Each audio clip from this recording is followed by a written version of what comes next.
So I'm going to go ahead and start. And if people keep pinging in, I will do my best to let them in. Okay. So my name is Carrie Hamilton, if you haven't figured that out yet, because I'm speaking to you. I'm a licensed mental health counselor and a registered play therapist, as well as a child mental health specialist and a certified Daring Way facilitator. I've been practicing mental health since 2003. My specialization is in children and play therapy and using the language of play to support our children and being able to heal.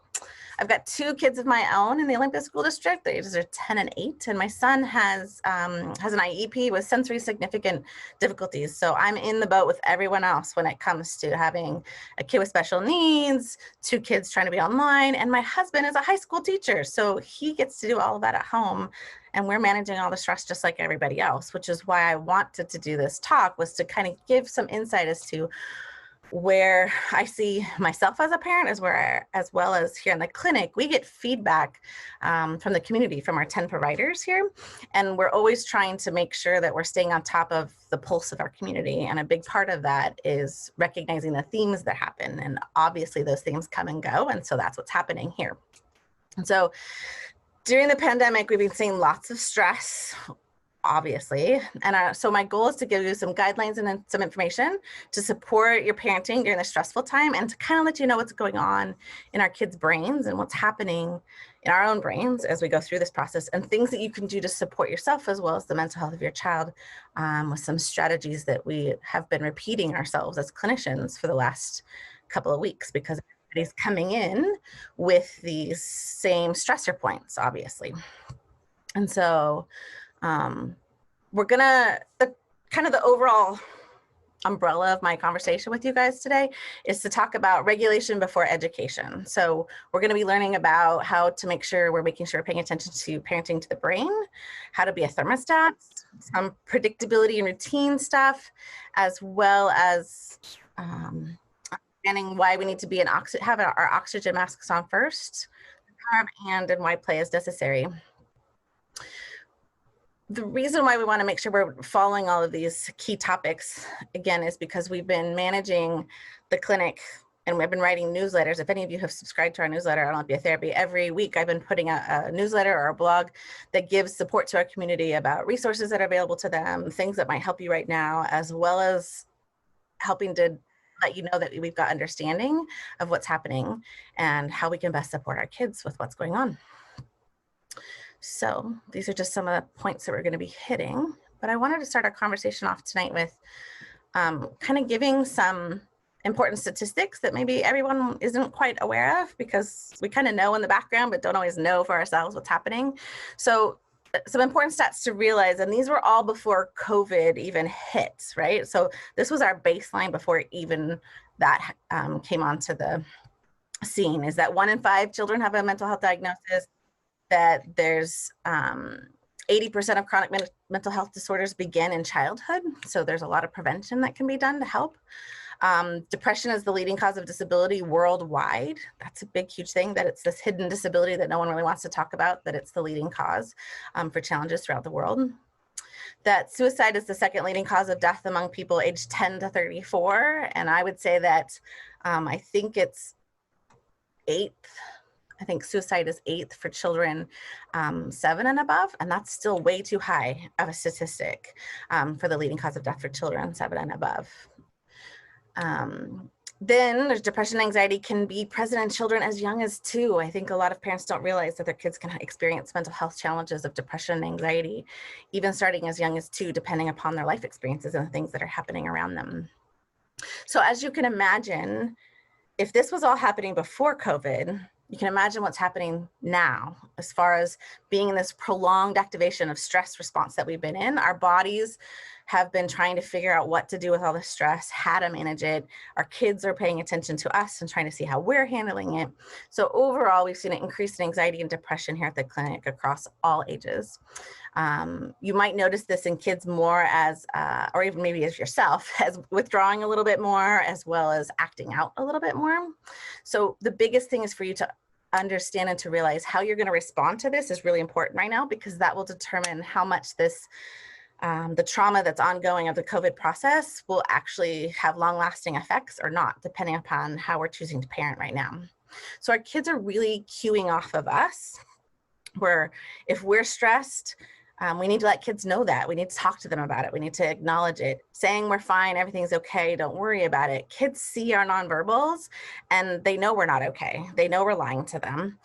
We want to try and prevent them or allow them to have some cover from some of the strong emotions that we're having right now. But kids see and hear everything. So we have to be really real with them and acknowledge that they know more about what's going on often than we would like them to know. And they do. So if you are feeling stressed, don't play it down. Talk about it. Talk about feeling stressed, and also then talk about what you're doing to try and manage your stress. Because if they see us managing our stress in healthy ways, then those are the very actions they're going to be doing as well, as learning how to manage their stress versus allowing that stress to take over them. And so we need to make sure that we're paying attention to how we're attuning to our mental health needs and meeting those needs just as much as we pay attention to our physical body needs in what we're doing on our daily lives. This number up here I have is the crisis text line through the National Suicide Link. I highly encourage everyone to write that down. Just because when you don't know what to do, you think someone's having a hard time, you're not sure how to best help them. This is the best line that you can call. There's either a phone number and then there's the texting. And teens these days have been really reaching out to the crisis line via text because it allows them to communicate in the way that they like to communicate. It kind of gives them that ongoing a little bit anonymity that's present for them. And they often need someone to talk to because talking to parents is not something that they're going to necessarily be doing on a regular basis because they're not wanting to stress you out further either. So making sure that this line is posted up around will really help your kids know, like, hey, if you can't talk to me, talk to someone, reach out, because that's the best thing you can do is connect with someone when you're feeling low and down. And so that's a big piece. So these are some stats that I just pulled out of a lecture that I actually received as a clinician, because there's a whole bunch of trainings that just occurred. And I felt that these were really important for us to understand right now. And it's really important to recognize that kids are highly anxious and stressed, that 13 to 18-year-olds have a significant severe anxiety disorder that's capable of potentially needing hospitalization. And that's almost 6% of the youth. That's a really high number. And then 25% just overall feel anxious regardless. And that's a really high number when you consider that mental health diagnosis of anxiety or depression is usually only around 7 to 9%. And right now it's about 25%. Children ages 8 to 17 are consistently worried about, are they going to do well in school? Are they going to get into good colleges?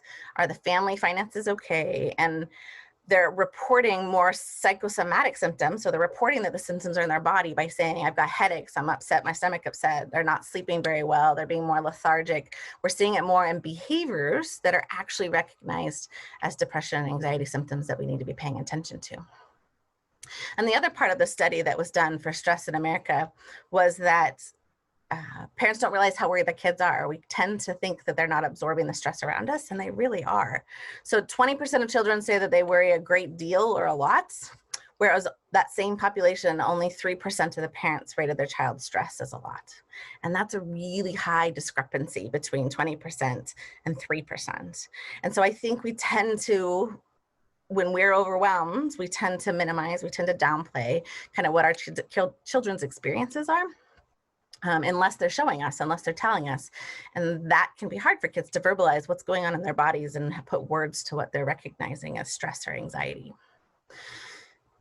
The third caveat is that our kids are angry. We have really, really frustrated kids because the world exploded on them. Everything got taken away from them, all their relationships, all their connections, anything fun or enjoyable also got removed. And then on top of that, stressors went up, right? The stressors increased. So 10% of kids have enough strong behaviors that warrant a conduct disorder. And that's not super high, but it's showing how angry our kids are. And these angry kids are showing that there's disruption in their learning. We got more people coming in. I'm trying to admit them as we go.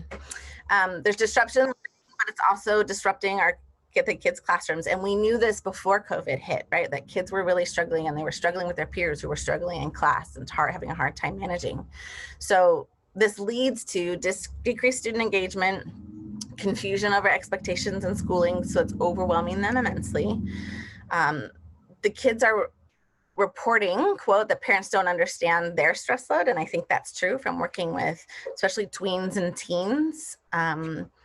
They're reporting to us in the clinic that they are not feeling heard by their parents when they're expressing their own stress, because parents are comparing their stress to their kids' stress and minimizing their kids' stress instead of honoring the stress that they're having in that moment, because they really are experiencing more stress than most of us did, and they're experiencing the same level of stress as we are now, which is almost too much for us to handle at times. So we need to have to be careful about that.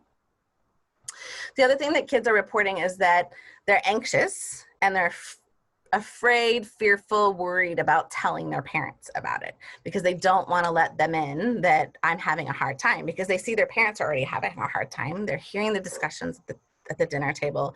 They're overhearing phone calls or hearing the news, and they know that us parents are really, really struggling with our own stuff. So the last thing they're going to do is want to add stuff to us. So instead of talking to us about it or telling us those things, they're going to act angry. They're going to get withdrawn. They're going to do self-harming behaviors. They're going to go seek out drugs and alcohol. They're going to go do these things to show you I'm not okay, because they're afraid to tell you in any other ways.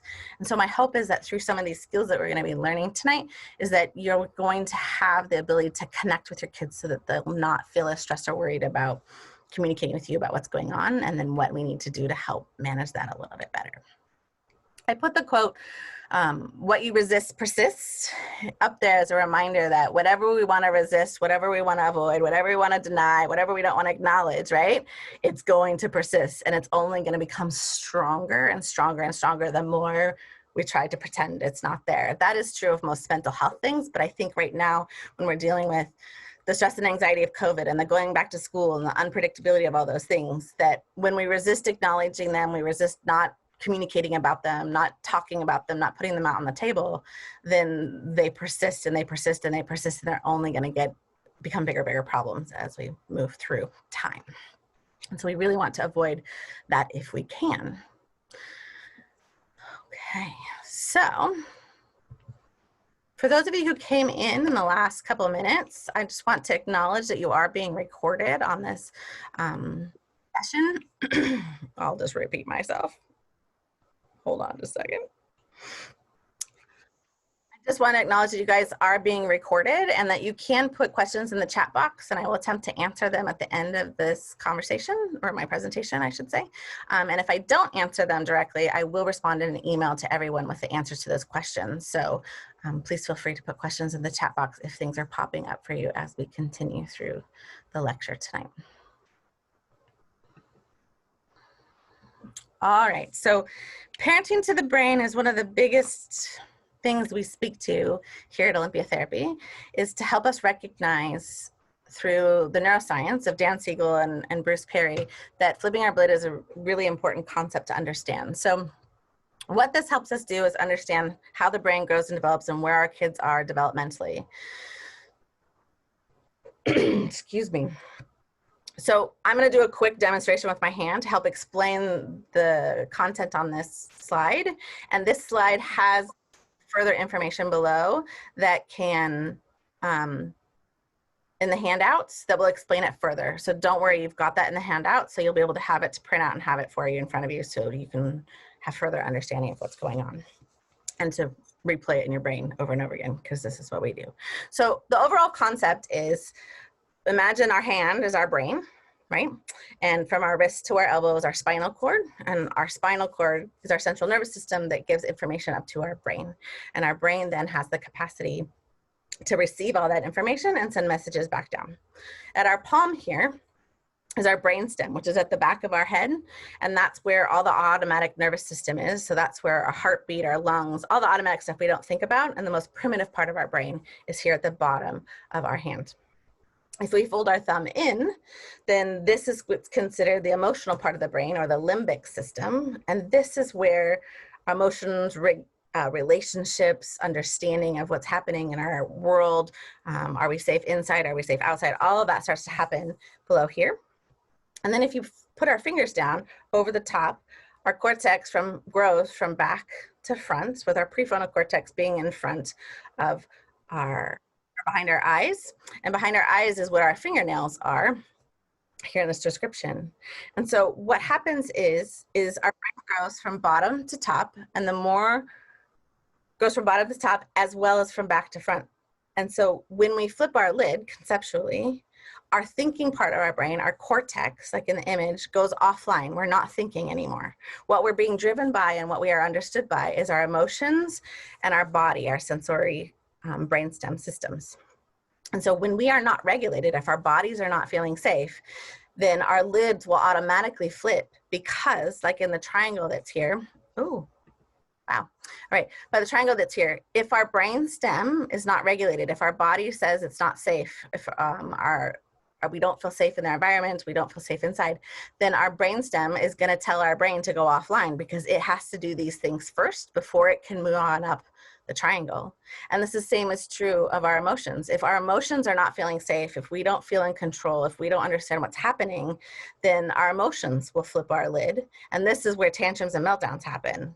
Our lids are flipped, the kids' lids are flipped. They're not thinking anymore. They don't understand what they're saying. Their language sometimes goes offline and they're no longer functioning. That's because this is part of the cortex where our thinking, decision-making, problem-solving is. So we call it flipping our lid, or Dan Siegel coined that term. Flipping our lid is when our brains aren't really functioning and we're not thinking cognitively and we can't answer questions and we can't problem solve and we can't do all of these things that we think we can, when our bodies are dysregulated and our emotions don't feel safe. And our emotions can't feel safe if we're not relating to someone to say, am I okay? Are you okay with me? Am I okay with you?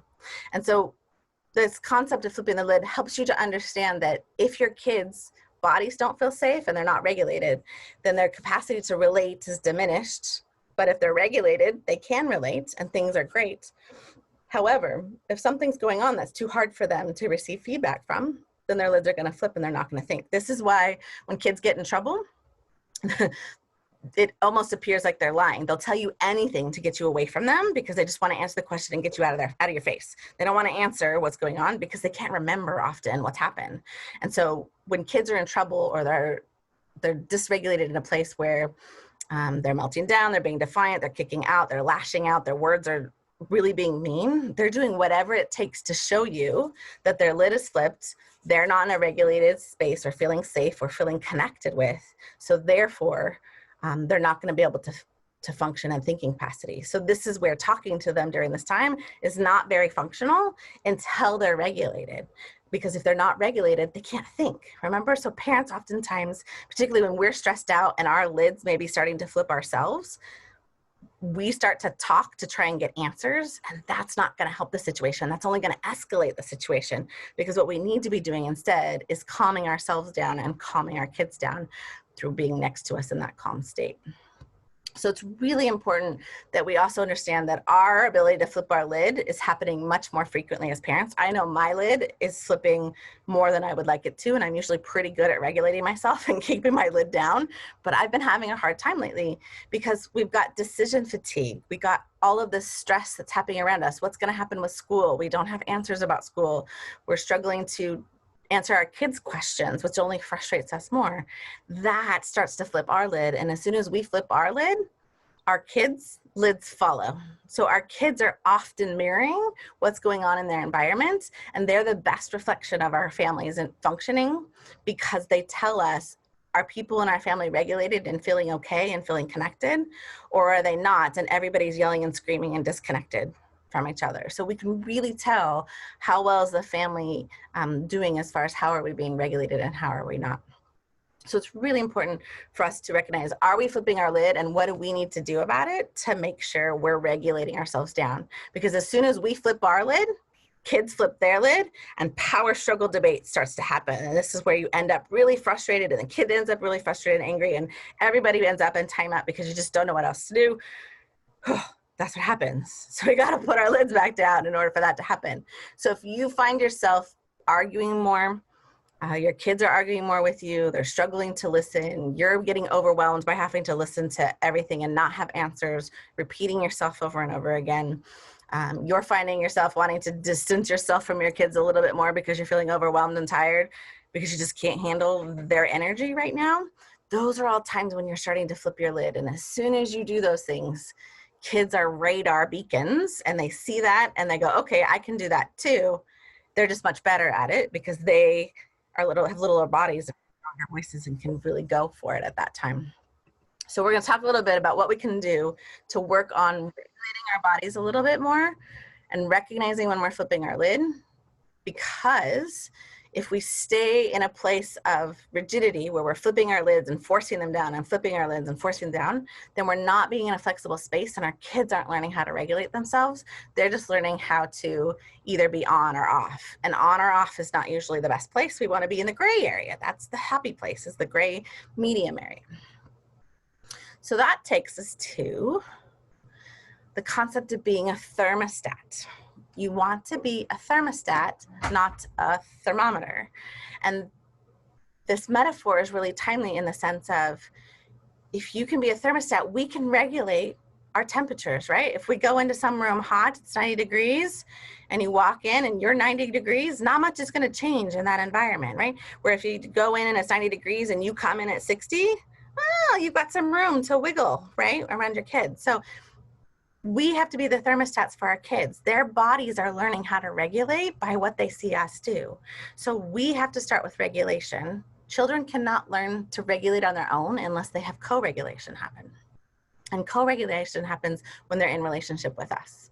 So one of the big things that Bruce Perry talks about is that any adult that is around a child is their thermostat or barometer. They can contribute to emotional contagion, that whether positive or negative, they will follow suit. So if you come in and you're having a hard time, kids are going to go in that direction. So you are the thermostat that has to work to come back online in a more regulated state. And that is true for both when you're having a hard time as well as when you're having a good time. That's why when people walk in and they're in a good mood, everybody elevates and tends to be in a better mood. When someone comes in and they're irritable and cranky and we all kind of want to avoid them and not be near them, that's because we don't want to be around that energy. But we don't get to hide from our kids. We don't get to get away from our kids. They're their own energy. So we have to be thermostats to really work to regulate their bodies that are learning to manage themselves by making sure we're working to manage ourselves. That's most important. And this is why self-care for parents and teachers is so important, and why I have a little bit of concern right now for teachers who are overwhelmed and stressed out, because they're not in a very regulated state either. And kids are going to come into that, and that emotional contagion is going to be there. So we really have to work to make sure that the adults in our kids' lives are as regulated as they can be.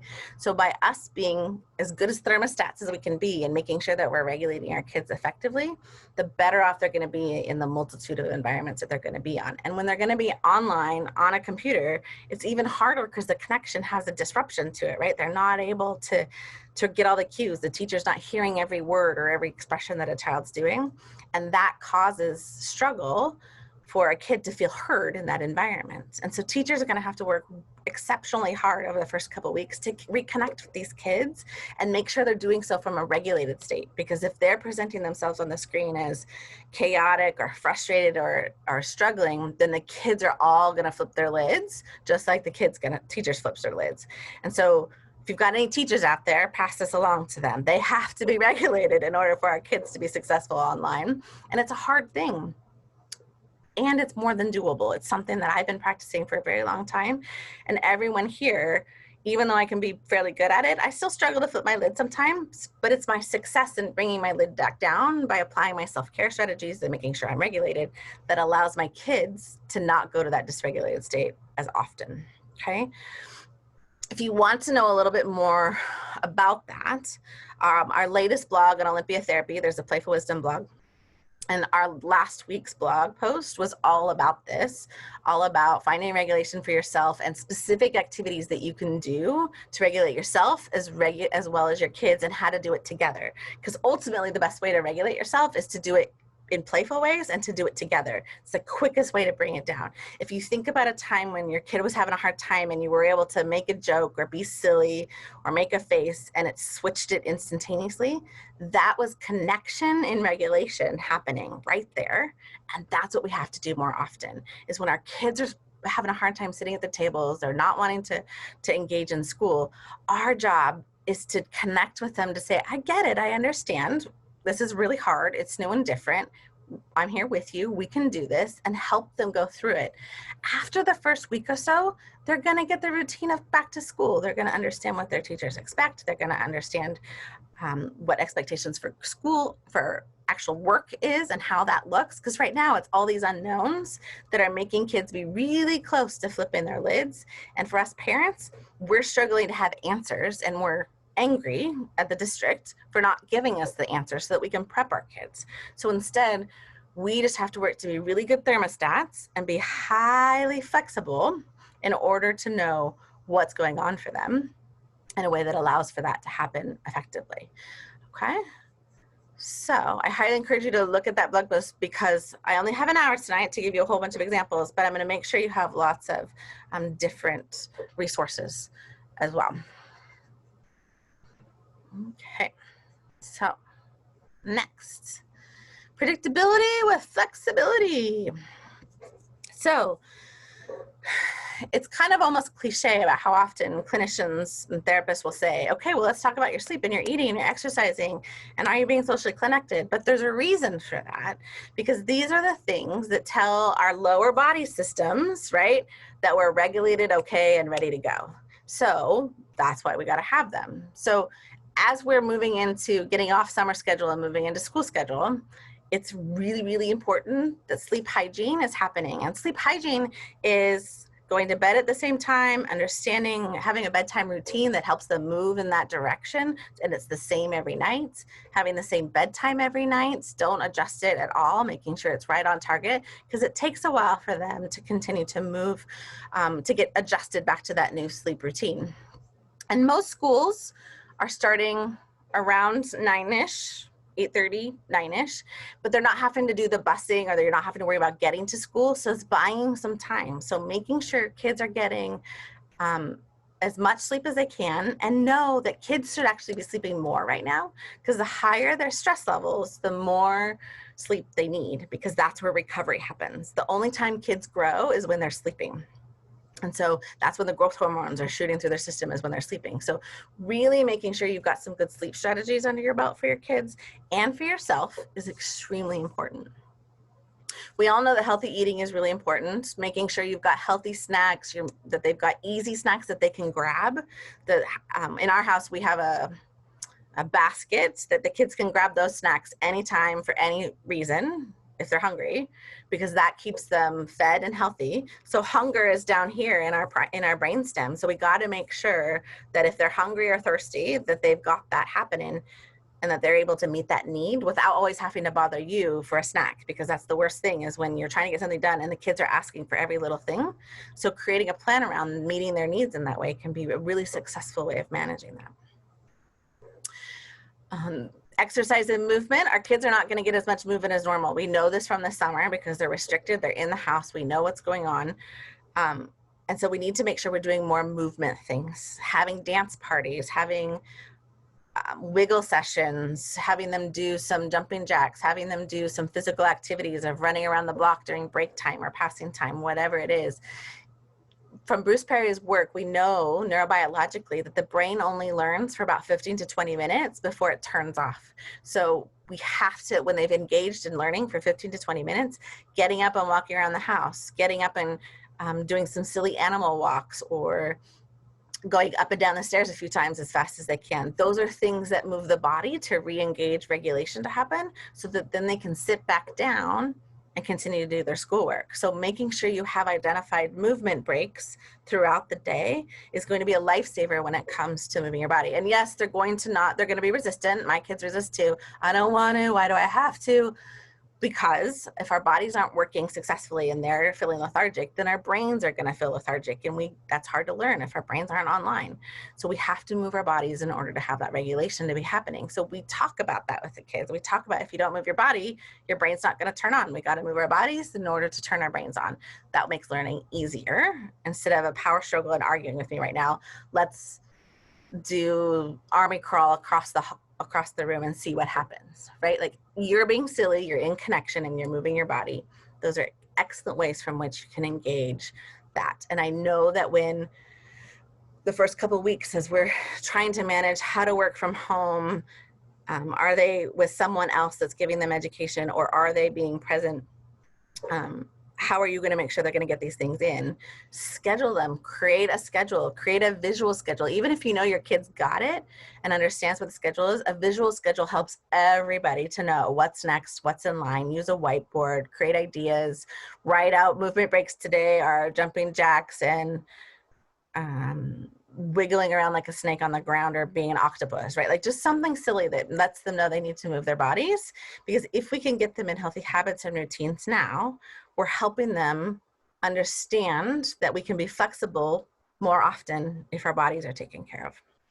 And then fourth is social connections. And we know this has been kind of the bane of the existence of spring and summer, is how do we get our kids socially connected and paying attention to their friends? This is scheduling in time where they're going to be connecting with their friends. Is it playing on Minecraft for 20 minutes or 15 minutes and engaging with their friends? Is it setting up a separate Zoom call where they're able to do their lesson together? I don't know if teachers are going to be able to do that, put them in break rooms or not, depending upon their grade. I don't know, but that would be something I would be encouraging. And if the teachers aren't setting up break rooms, set up some of those for your own kids to have study buddies where they're just online, but they can communicate and joke around just like they would in class if they were sitting next to each other, right? So having those connections is really important. If you have the ability to have play dates, set those up. That's extremely important to have those play dates. Even if they're building Legos through Zoom and showing each other what's going on, that's still in relationship and as connection as much as we possibly can, because it's so important for that to happen. Don't rely, I know I'm at fault of this for sure. Don't rely on the siblings to be the sole communication and connection factors for your kids, right? Like siblings are tired of each other. I know mine, who never have really fought very much, are like fighting like cats and dogs right now because they're tired of each other. They're done. Like, this is not working anymore. I need my own stuff, right? And so it's really, really important for that to be happening during that time. Okay, so the reason why we talk about predictability and flexibility is with consistent routines, our body's machinery, the machinery of our body, allows us to function with the least amount of stress if it knows what is coming up, if it knows what is predicted. So the body machinery, if it's predictable, can handle a change or a transition much easier if it's got a regular structure routine that it can step in and out of when it needs to, right? When kids are struggling, is most often happens during those transition points when the flexibility is the most difficult thing, because stepping out and doing something different. So setting up timers to transition times is really helpful. Setting timers on Google, on your phone, on the computers. You know, you have 15 minutes. Let the timer be the dictator of time and have it not be you as the parent, because that makes the conflict go towards the clock. You guys don't get to manage the clock. The clock manages itself. So setting egg timers, any kind of timer you can set, have that be the manager of time so that they hear that, because that's what they heard at school. They heard bells at school. They heard rhythms at school. They heard transitions at school. That's what they need to have at home to help with the management of moving through time, because time is what got wasted over the last 6 months. That's why we all feel disoriented, is because all of our routines and structures got stripped away from us, and we got stuck in this no man's land of trying to figure out something new and different. And in doing so, that created the stressor point for our bodies to go into activation and flip our lids all of the time. And that is what causes problems. So by having a routine that's predictable and consistent, the machinery of the body won't have that same stress response as it was doing in the early springtime, and we didn't know what was going on. So that's what's going to help now. And so we need to make sure we're doing that as often as we can. Kids see our transition difficulties as parents ourselves. So when we are having a difficult time, when we have to be interrupted and change our routine, they hear us and they see our facial expressions. And when they do, that's where they have worries and concerns about us, because they see it happen on their face. And I see it happen with my kid's face too. We just got to acknowledge it and own it, right? Oh, you saw the frustration on my face. You're right. I'm having a hard time. Give me 2 seconds to finish what I'm doing, and then I'm all yours, right? Acknowledge it. Make sure that they know what they're seeing on your face is consistent with what they understand is going on with you. Because when you say you're fine or just a minute, you're not allowing them to know how you really are, which means they're feeling that they can't share what's really going on with them either. And we think our kids will tell us everything, but kids right now are withholding a lot of information about how they're feeling and just demonstrating it in behavior solely. So we got to give them the language that it's okay to talk about what they see so that they'll be more open to talking to us about what that is for them themselves. Okay.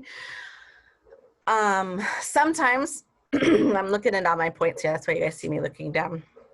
Talking back and meltdowns and all of those things are signs that your kids are struggling with flexibility, that they're not in a regulated place and they're mirroring the environment that's going on. So meltdowns and talking back and hitting and tantrums and all those things, those defiant, heavy, strong, defiant behaviors are often their own frustration that they're seeing, that they're mirroring off of us. And it sucks. Trust me, it's not very fun when your kid is having a meltdown and you know you're just as much ready for a meltdown too. Like you're like, I need a break too. I get it.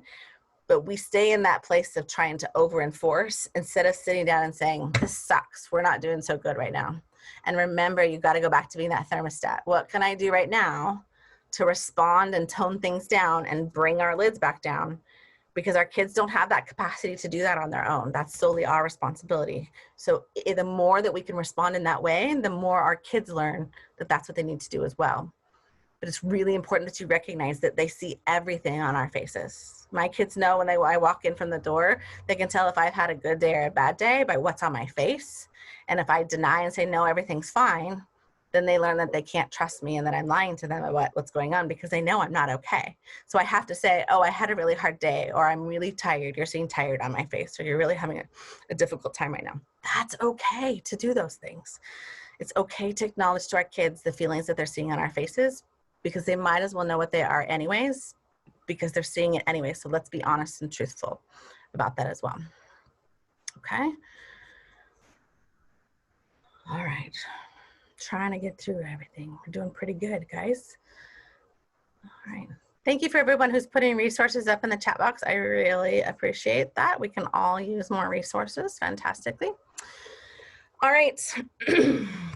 So here's a big one, and it can be a struggle, trust me, is using and in our conversations instead of buts. And this is a big one that I do with a lot of adults that I see in the clinic. And more I'm teaching adults and parents to do it with their kids because it keeps us in relationship and it keeps us connected when we use and in our conversations instead of but. So kids feel respected and cared for when they feel validated, and at the same time, we're upholding our boundaries and our structure. If we use but in a sentence, I know you want to, but we're going to do this now. The but was there, right? Then you're dismissing everything that you said, which is what they really wanted. And all that really matters is what you want. So when you use but in a sentence, you're discounting, you're dismissing, you're challenging, and you're disconnecting from who you're talking to. And this is for adults and kids. We just, as parents, I'm using it for this right now. But if you say, I like what you've done, but I want you to do it this way, that feels very different than when I say, I like what you've done, and I wonder if we can try it this way. So I'm going to say that again. I like what you've done, but I want you to do it this way.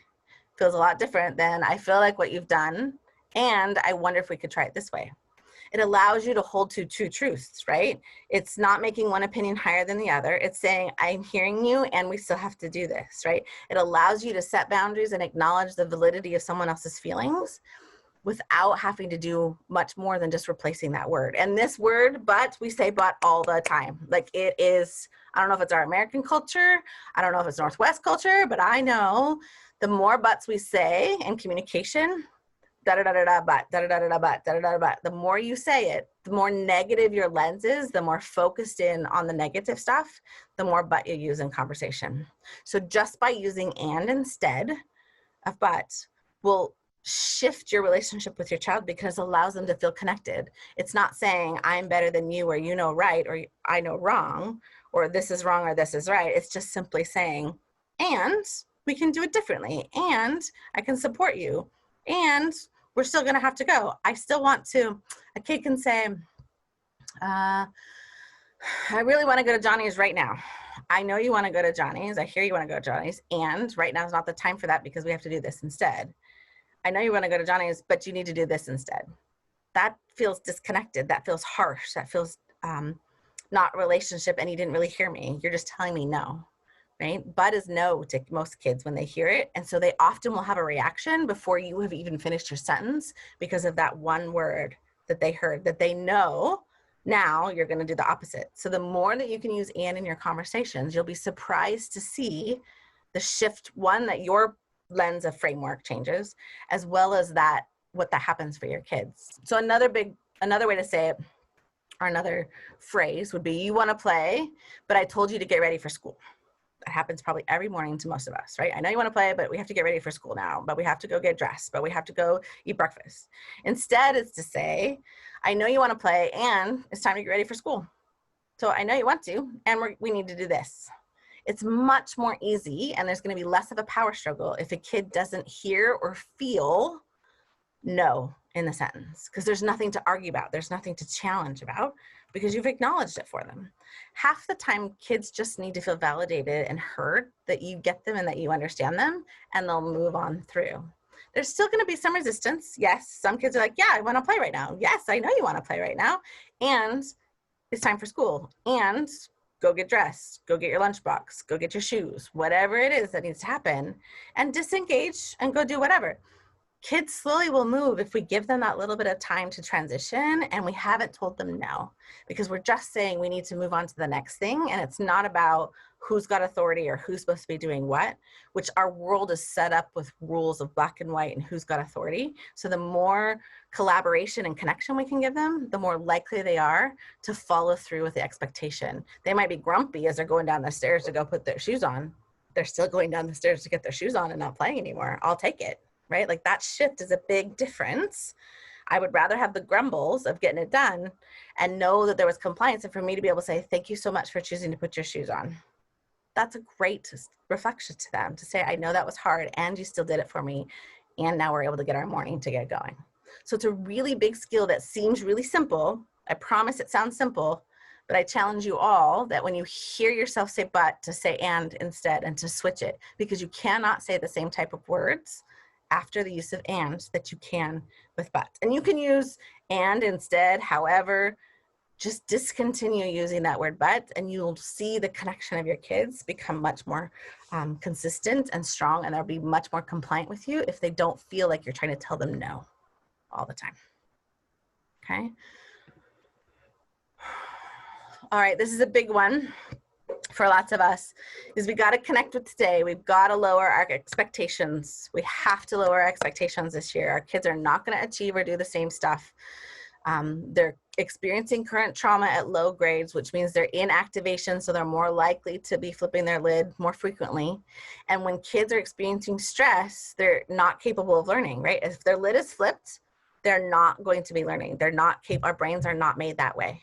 So we have to keep them as least stressed as possible, or teach them to regulate more often, which means we have to be regulated more often. So ways to do that is to stay curious, to stay connected with them, and be mindful about how you're talking to them, what you look like to them, and how you can work to regulate them. So making sure you're taking a breath before speaking instead of snapping. I know I'm at fault at that. I've snapped several times at my kids, and that's not normal for me at all, which tells me my stress level is up. So when you find yourself of being snappy or you want to snap, take that extra breath, figure out what you really want to say, and then take the time to say it. Because however you present in that moment is the mirror back that you're going to get from your kids. And the biggest thing that happens for parents is we get infuriated when our kids throw our own stuff back at us. Like, that is not what we like to have, and it happens all the time. So we really have to work to make sure that we're being present in the moment, we're taking our breaths, and we're recognizing that as parents, we're trying to do it all, and it's overwhelming. We've gotten placed with all of this stuff on our plate that is not our normal stuff, and the normal stuff was enough and often too much, and now we have even more.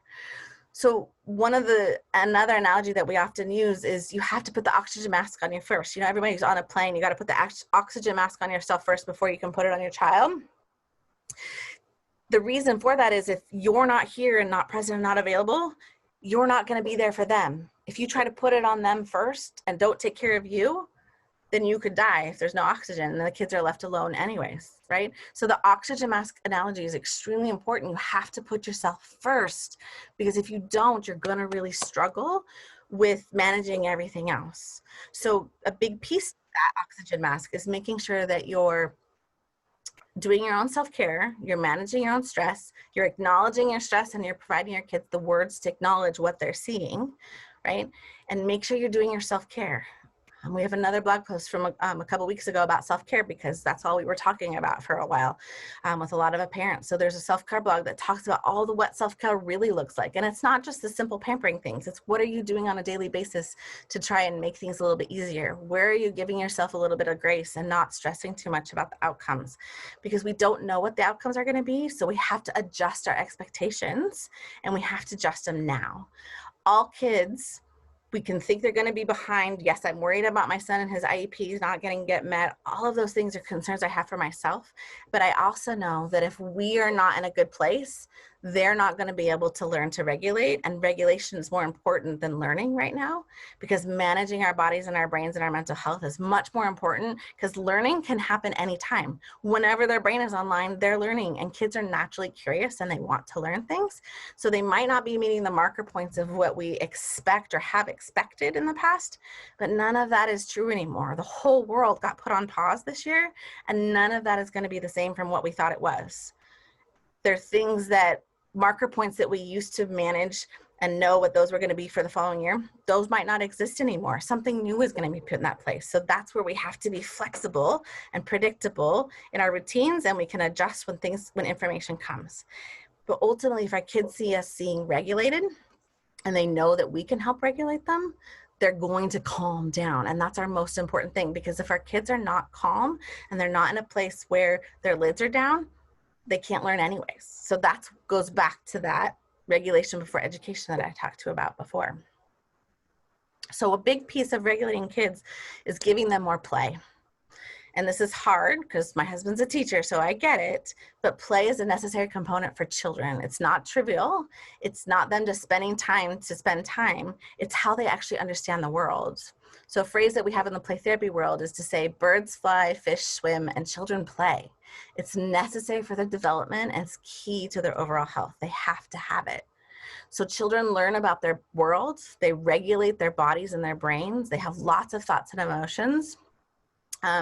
If they are playing when they're learning, they're going to learn more effectively. We all know that, right? When we're doing things with our hands and learning a concept, it sticks more readily because it's through play. We actually have play neurotransmitters in our brain that naturally can contribute and counter stress. So playing for kids actually is a better stress reliever than us alone.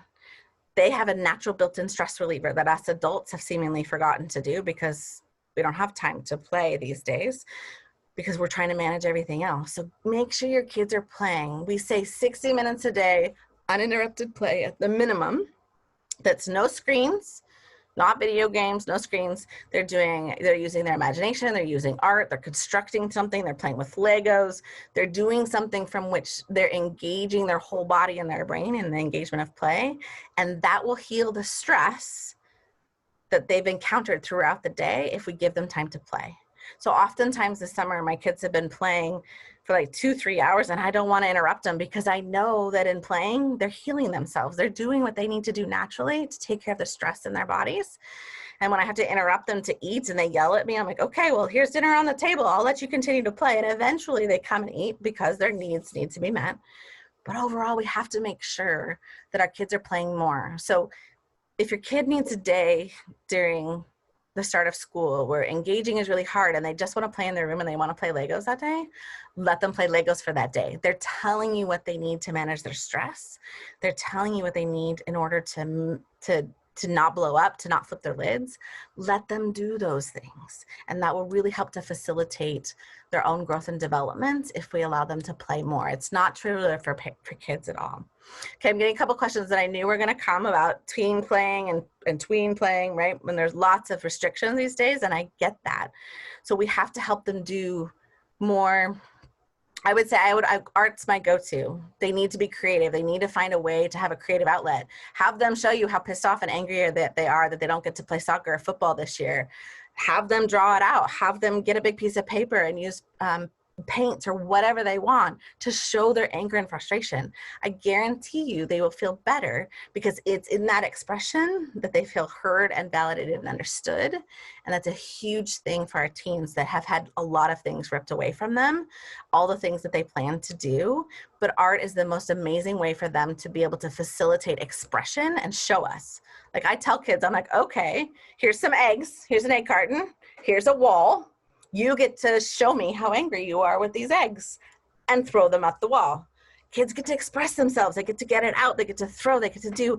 And although that doesn't seem like play per se, it is because they're getting to throw eggs at a wall. Like this is not something we normally get to do. So it's fun for them, right? So find ways for them to have that expression, to be creative is the easiest way for teens the older that they get.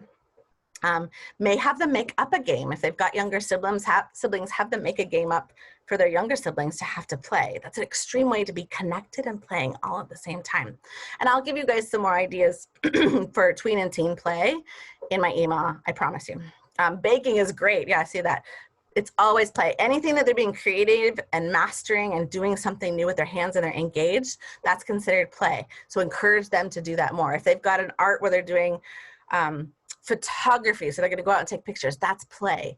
Anything that is the curiosity is piqued and it's maybe hobby-like, music definitely counts as play for sure. Anything that's in that right brain artistic, creative, associated way, that's all play, because play is in the right side of your brain. So you guys are all getting it. That's what it is for sure.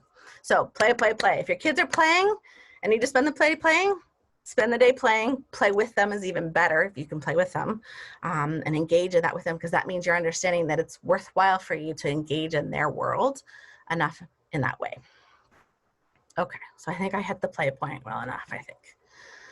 All right, so our time is wrapping up, so I only have a couple more slides. Hopefully you got these. In the email, I gave you the links to be able to support. You'll get the handouts on several points, as well as being able to get these PowerPoints if you want to pass them on to others as well. Okay, so per NAMI, I put these up there because I wanted you guys to fully understand kind of what mental health looks like.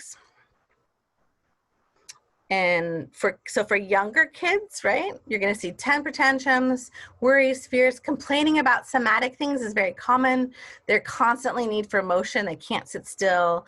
Their sleep is being disrupted in any form. They're withdrawn and not wanting to play, not wanting to connect with friends. They're struggling academically.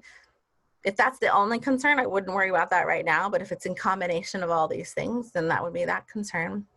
If they're continually worrying about the same fear over and over again, or having dooming thoughts, then we definitely want to get young children in for treatment just to make sure that there isn't something more going on for their stress. And then for older children, it's many of the things, same things, but it's more of just a real big change in how they are functioning in their world. Is their sleep disrupted? Are they having low energy? Are they not doing things anymore? I think a lot of parents are experiencing this right now, where their kids are lethargic and they're not wanting to do anything. You can't get them to activate or connect with anyone. And I really think that as school gets started and teachers explain expectations on the online platform, they're going to see how it's not like this last spring was. Teachers are on top of it. They got schedule, they got rhythm, they've got routine, and they've got expectations, and things are going to count a lot more. And so that's a big reason why once they get connected, they're going to be connected literally with teachers and students, and they're going to see each other. So there's going to be a motivation and drive to do that. And so we need to encourage them to do that as much as possible. So there are lots of other things on here. You guys have them. I'm not going to read them to you. But just know that when you are concerned and have worries, in my handout, I wrote a letter to you all about this is how to seek treatment. This is how to understand the process. This is where to go. Because I really think people don't know, parents don't know. So I wanted to give you a guideline of what to expect and how to understand that.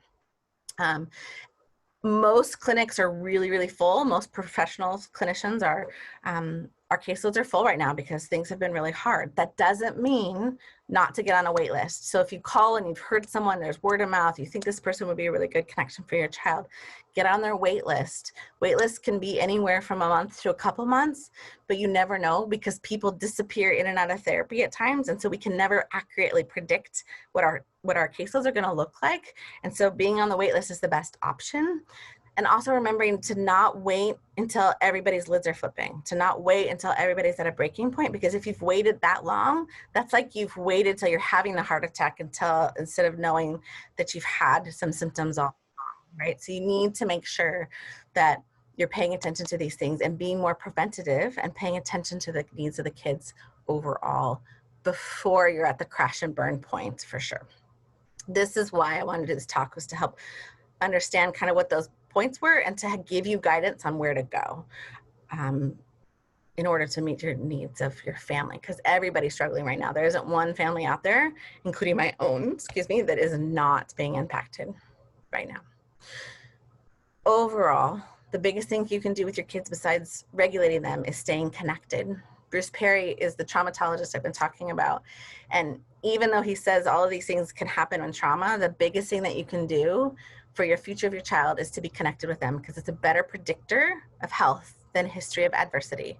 So with all the stuff going on and worrying about our kids having struggles during all this adversity, it's their ability to connect and regulate that changes and helps them know what's going on in their world. And that's the resiliency that we overall are developing and we want to have. His other point is to say people, not programs, change people. So remember, it's not the programs that they're doing, it's not the engagement in things, it's being connected with other humans. It's the biggest PowerPoint for our human connection to happen. And it's extremely important that we're staying connected when the biggest thing we want to do when we're tired, stressed out, overwhelmed, and don't want to do anything, we tend to want to disconnect and to not be close. Instead, just cuddle up and hug your kids and be connected with them and let them know that I'm having a hard time. You're having a hard time. We can do this together. And it's in that connection point that you're really going to see the stress dissolve from yourself as well as from your child, which is ultimately what we want. Okay. So there's lots of questions and I will answer them because we're out of time. I wanted to put my connection points up here and to let you guys know that Olympia Therapy is our mental health clinic, and you'll see my name associated with Playful Wisdom Parenting, which is also a parenting platform of online support for you from child mental health specialists about some of these curriculum to give you other information. It's based in neuroscience and relationships in play, and we're launching our initial course this fall. No pressure there. I just wanted you to know where you can go to get support. In the handouts, again, the letter really helps be a good guideline on how to seek treatment, what to expect from a good therapist, and how to support your families as you can. So I talked as fast as I could to get us through this hour with as much information as I could for this hour. So thank you for joining me. I'll stick around for a few minutes if anyone has a question that I can answer overall. But otherwise, thank you. I hope this helped. Let me know and we'll communicate further about how I can better support you guys, because I'm in it with you as a family. Okay? You're welcome. Thank you.